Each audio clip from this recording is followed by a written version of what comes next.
Hello everyone, this is Just a Dad. Today I'm going to do a review on this Chapin lawn and garden sprayer. This is the 1-gallon version. I'm going to show you how to put it together. Here's everything that comes in the box. So the first thing we're going to do is put together the spray wand. It's got a little nut here. You're going to push this on here and then tighten this down. And then when I pull the trigger, when I've got this hooked up, solution is going to come out here, and I can adjust the fan pattern by opening this or closing this. Now over here on the sprayer, it's very easy to operate. You're going to unscrew it. There's what the inside of it looks like. There's a siphon tube going down that's going to pick up whatever you have in here and spray it out the wand. Okay, so on your spray wand, over by the handle, there is a nut. You're going to have to slide this all the way down.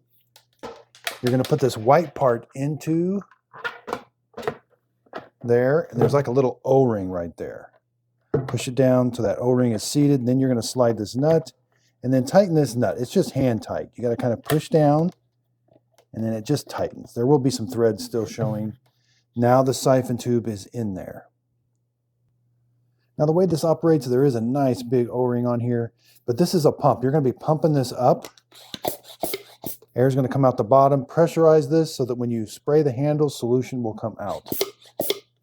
But you can also store the handle. So when you're pumping it, it's going to be loose, but line up these notches right here. You're going to push in and turn. And now you can carry this around when it's installed. And then when you want to uninstall it, just push it. Now, I always recommend putting your water in and then your chemical in. That way it doesn't foam over. So it's very easy. Just start it. It's got great big threads. Now, you do want to get this tight. So you're going to want to just make sure the handle's down in that locked area and turn it, because when you pump it, if you hear air coming out around here or here, you're going to have to tighten these down a little bit more. It should hold pressure. Okay, so let's take it outside and use it.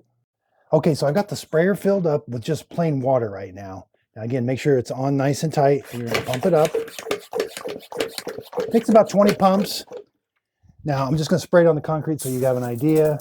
There's a really fine mist, but I can turn this and it comes out in a really heavy pattern like that. Or if I turn it like that, it's going to be a really, really fine mist. And again, when you want to carry it, you got to stow the handle. You don't want to carry it like this.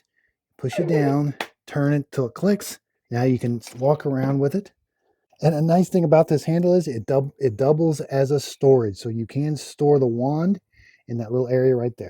It does have some marks, the half-gallon mark, 2 liter, 4 liter. And you're really not going to want to fill it up right about here. You want to leave some air you want to leave some room for the air. So I hope this video helps. Thanks everybody for watching.